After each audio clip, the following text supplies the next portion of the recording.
আব্দুল্লাহ ইবনে মুবারক হেরেম শরীফের ভিতরে ঘুমায় আছেন।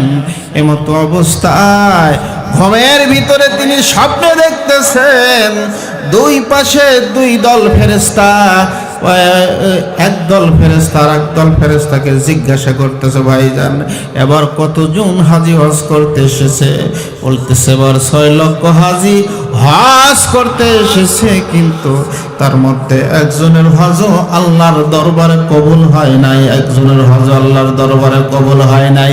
কিন্তু একজন আল্লাহর বান্দা হজ করতে আসে নাই, তার হজটা আল্লাহ রাব্বুল আলামিন কবুল করিয়া গোটা 6 লক্ষ হাজির হজ আল্লাহ কবুল করে নিয়েছেন। জোরে বলেন সুবহানাল্লাহ। আব্দুল্লাহ ইবনে মুবারক এই স্বপ্ন দেখতেছেন আর চিন্তা করতেছেন, হায় রে কত কষ্ট করে হজ করতে আসলাম, কিন্তু আমাদের কারো হজটা কবুল হইল না। এমন একজন আল্লাহর বান্দা হজ করতে আসে নাই, তার হজটা আল্লাহর দরবারে কবুল হয়েছে। জোরে বলেন সুবহানাল্লাহ। দ্বিতীয় দল, প্রথম দল ফেরেশতা দ্বিতীয় দল ফেরেশতাকে বলতেছে, ওই আল্লাহর বান্দার নাম কি? এবার দ্বিতীয় দল ফেরেশতা বলতেছে, ওই আল্লাহর বান্দার নাম আলী বিন মারুফ, দামেস্ক শহরে তার বাড়ি, জুতা সেলাইয়ের কাজ করে, মুসির কাজ করে। জোরে জোরে বলেন। দামেস্ক শহরে যাইয়া আব্দুল্লাহ ইবনে মুবারক আলী বিন মারুফের ঠিকানা অনুযায়ী তার বাড়ির গেটে গিয়ে যখন দাঁড়ায়, বাড়ির গেটে দাঁড়াইয়া সালাম দিয়ে বলতেছেন, আসসালামু আলাইকুম ইয়া আহলাল বায়াত, হে আল্লাহর বান্দা আপনি কি বাসায় আছেন? আব্দুল্লাহ ইবনে মুবারক এবার বাড়ি থেকে বের হইলেন।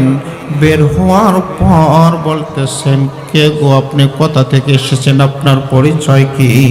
বলতেছে, ভাইজান আমি আপনার বাড়ি মেহমান হিসাবে এসেছি। জোরে জোরে বলেন সুবহানাল্লাহ।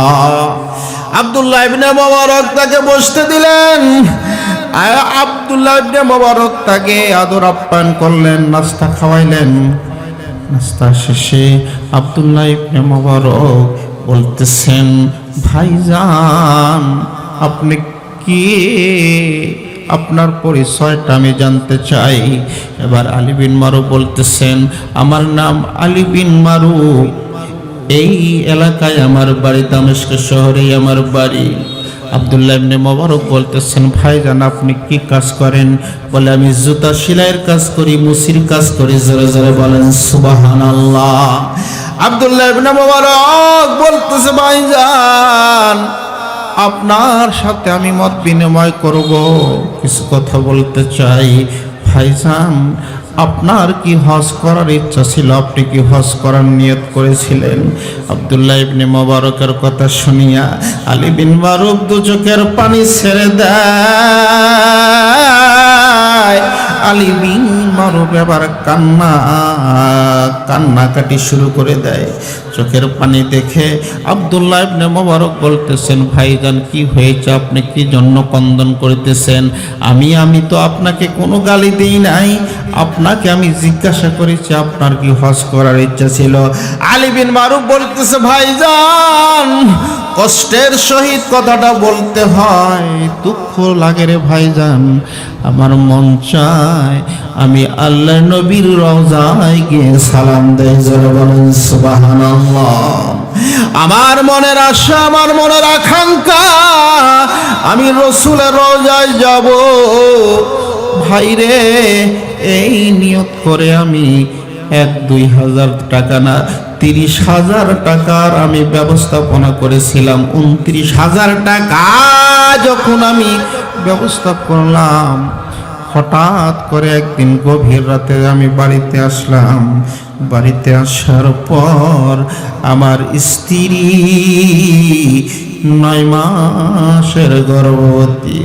আবার স্ত্রী গভীর রাত্রিতে আমি যখন বাড়িতে প্রবেশ করলাম, আমার স্ত্রী বলতেছে, পানের স্বামী গো, গভীর রাতে আমি তোমার কাছে একটা দরখাস্ত জানাই, তোমার কাছে আমার আবেদন।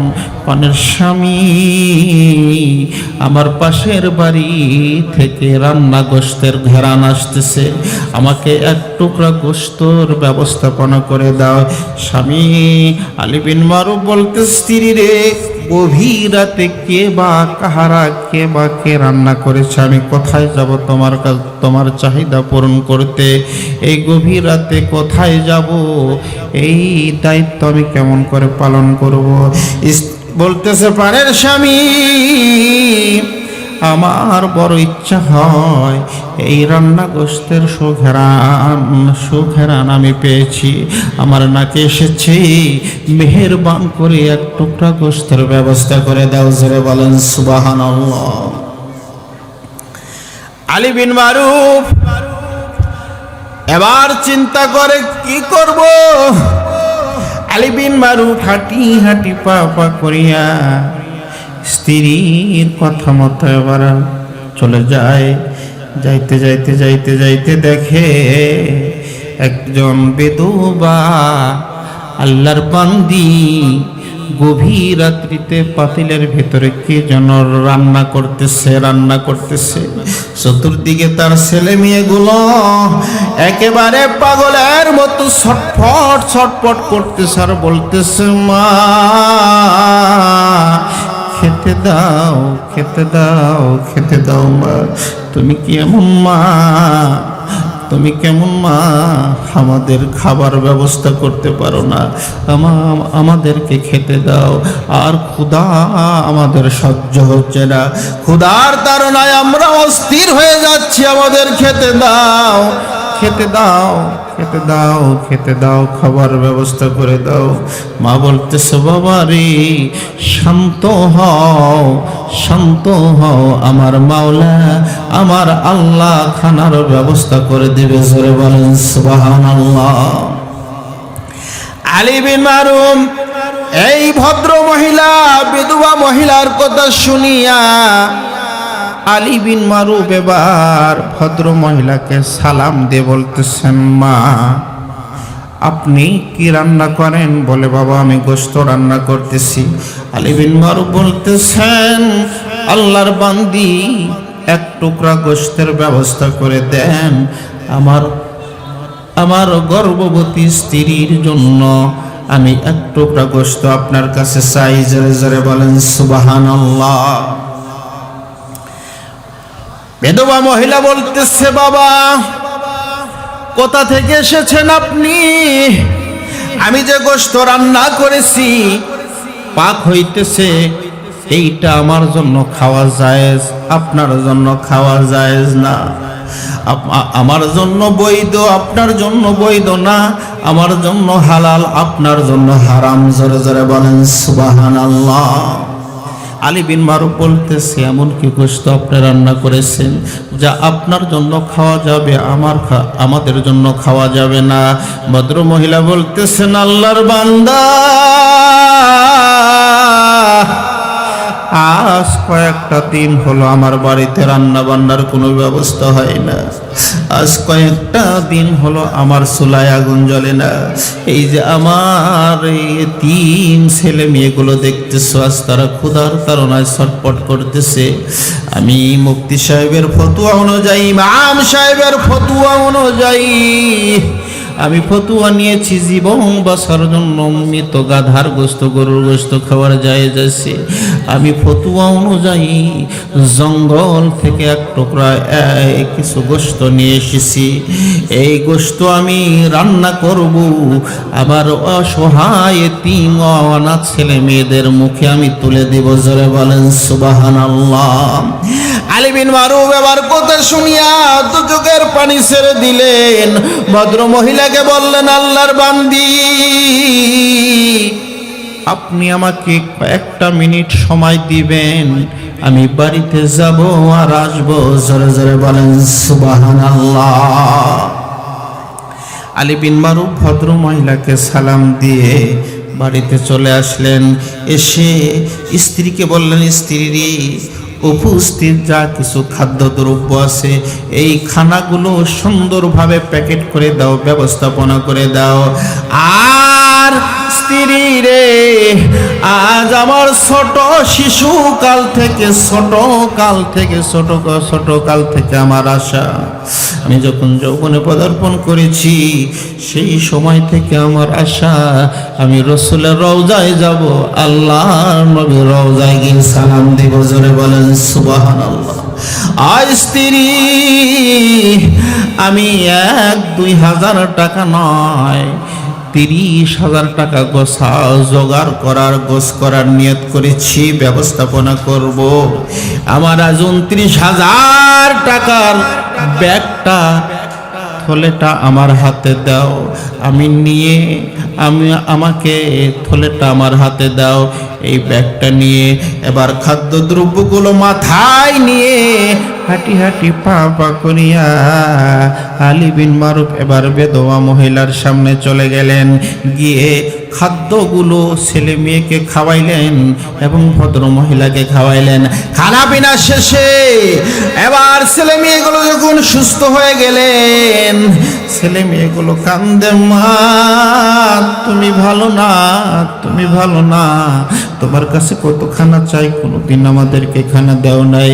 এই আল্লাহর বান্দা, একে চিনি না, একে জানি না, এই ভালো এই সুন্দর সোনালী মানুষটা কত সুন্দর মানুষ, আমাদেরকে খানা দিল, আমাদেরকে রুটির ব্যবস্থা করে দিল, আমাদের খাবার ব্যবস্থা করে দিল। ও মা তুমি এত নিষ্ঠুর কেন, তুমি আমাদেরকে খানা দিলাও না? এই সুন্দর মানুষটা ভালো আল্লাহর বান্দা আলী বিন মারুফ এবার দু চোখের পানি ছেড়ে দেয়। আলী বিন মারুফ বলতেছেন, ও আল্লাহর বান্দি আপনার হাতখানা দেন। এবার ভদ্র মহিলা যখন হাতখানা বের করলেন, আলী বিন মারুফ বলতেছেন, এই যে আমার শিশুকালের ছোট্টবেলা থেকে আমি নিয়ত করেছিলাম আমি হজ করতে যাব, 29,000 টাকায় আমি জোগাড় করেছি, এই টাকাগুলো আমি আপনার হাতে হাদিয়া করে দিলাম, দান করে দিলাম। জোরে বলেন সুবহানাল্লাহ।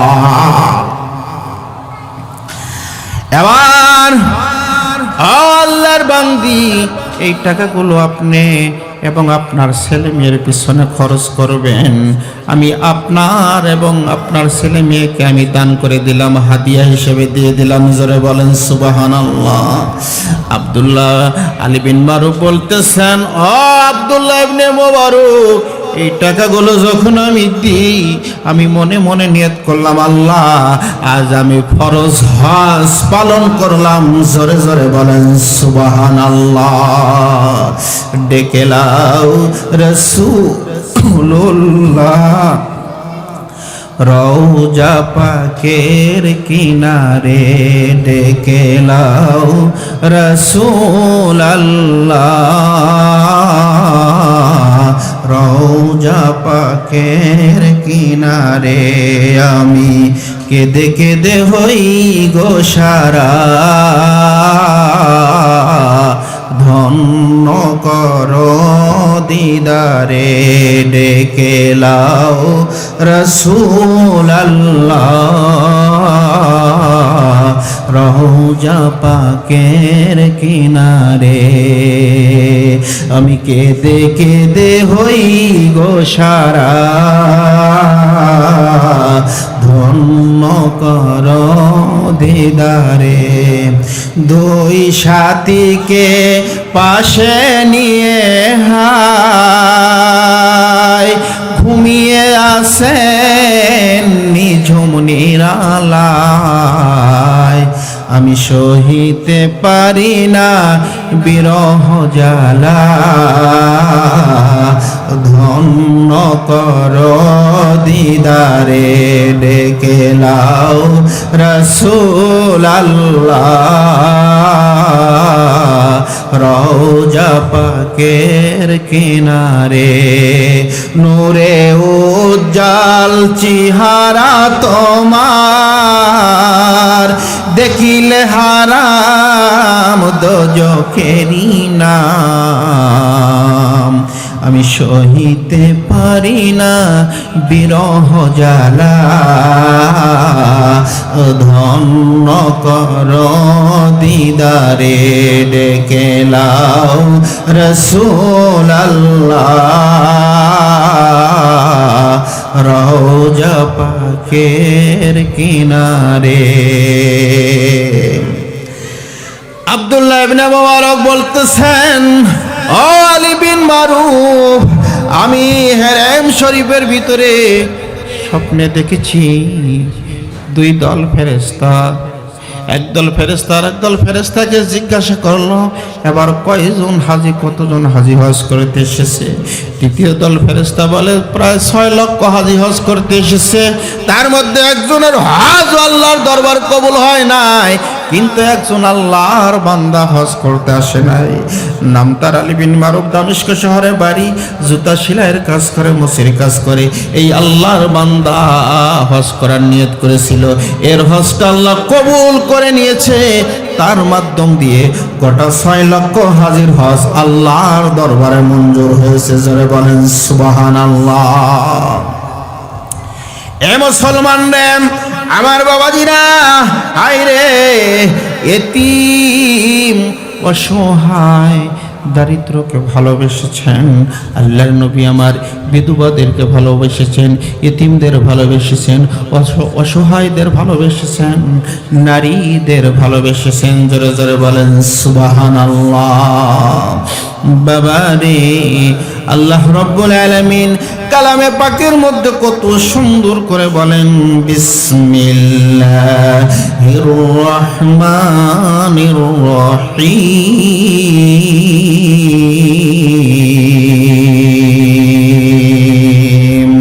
ওয়া বিল ওয়ালিদাইনি ইহসানা ইম্মা ইয়াবলুগান্না ইনদাকাল কিবারা আহাদুহুমা আও কিলাহুমা ফালা তাকুল লাহুমা উফফিন ওয়ালা তানহারহুমা ওয়া কুল লাহুমা কওলান কারীমা।